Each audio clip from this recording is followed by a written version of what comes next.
Astrophotography provides the perfect showcase for the spectacular beauty of our universe.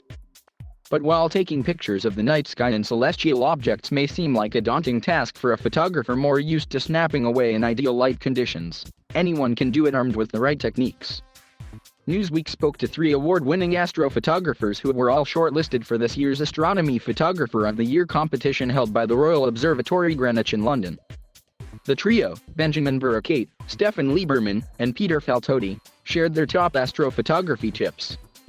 Benjamin Burkett: locating the Milky Way isn't easy for everyone, but it's almost visible on most of the latitudes of our beautiful planet. The easiest way to figure this out is to download an application for the phone called either PhotoPills or Planet Pro. These 2 applications make it possible to view the night sky during daytime through your camera and move through time to see where the Milky Way will be in the sky depending on the time of the night. It's also a great way to plan compositions and benefit from other additional night sky tools.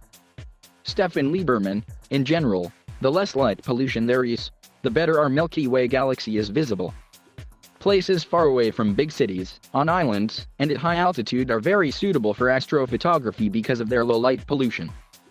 Furthermore, light pollution maps help to find places with low light pollution. Peter Faltotti: choosing a good place and time is a key factor when it comes to astrophotography. The photo subject should always be chosen so that it is as high as possible above the horizon during the night. And of course always try to go as high as possible above sea level. Burkett: taking pictures of the night sky can be confusing at first, but it's really a lot easier than you would imagine. When I say easy, I don't mean it's easy to get images like mine. What I do mean is it's possible for almost anyone to go out and get a picture of the Milky Way. My advice would be to get a tripod so your camera is stable to avoid any movement that might blur your image whilst doing a long exposure.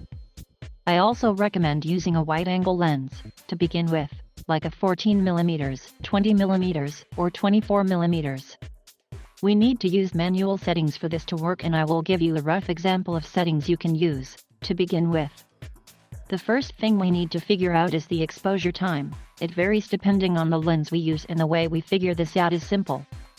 We take a calculator and we divide 500 by the focal length. For example, 300 divided by 14mm gives us an exposure time of 21 seconds. Then use the widest aperture your lens allows you to, whether it's an f/1.4 or f/2.8, and then input an ISO of 6400. Use a timer or remote control to avoid shake when pressing the shutter, and wait and see what you get after the image is taken. You can always push the ISO up or decrease it depending on how bright or dark your images are, but ideally, we want to keep the aperture wide open and the exposure length correct to avoid star trailing.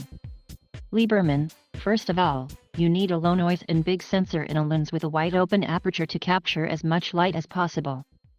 Exposure times in the range of 30 seconds are common to see the details of the Milky Way, and thus a tripod is absolutely necessary.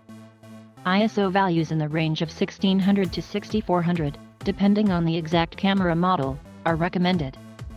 Faltotti: choosing the right shutter speed and ISO depends on several things.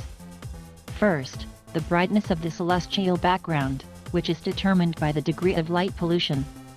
If the sky is very bright, it is not worth choosing a shutter speed that is too long, because your photo will brighten up quickly.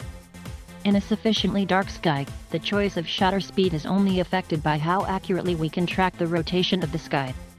If you don't have a tracking mount, you should use a maximum exposure time of 30 seconds or less depending on the focal length of your lens. The optimal ISO is determined by your camera. Neither too high nor too low of a value is adequate. At low values, there will not be enough signal on the image. At high values, the photo will become noisy. We usually find the ideal value between 400 and 3200, depending on the camera's sensor and other conditions. Burkett: creating beautiful compositions comes with time, experience, and having the eye for it. Don't focus too much in the beginning on the perfect image, rather focus on trying to get the knowledge and experience which will help out in the long run. Lieberman: use plan apps like PhotoPills to view the exact position of the Milky Way even during the day.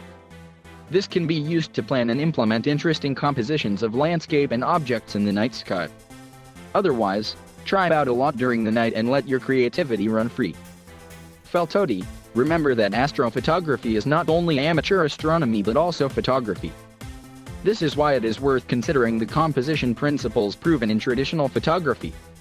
It is not enough to simply compose the celestial object into the center of the view, but we should strive to create a pleasantly balanced or a tight, dynamic composition. In the case of an astro landscape, where we also want to capture the landscape in front of the starry sky, it is worth paying attention to the fact that the landscape should be pleasing enough even without the sky. Burkate, don't worry about having the best camera to begin with, as many cameras are capable of getting images of the Milky Way.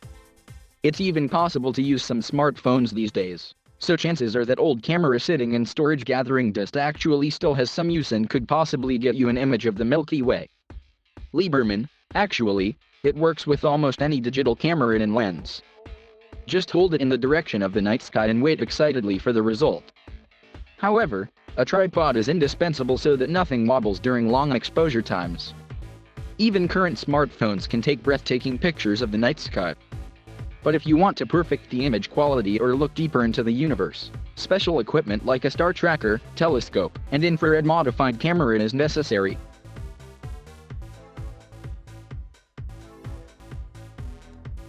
Thank you for watching. Please subscribe.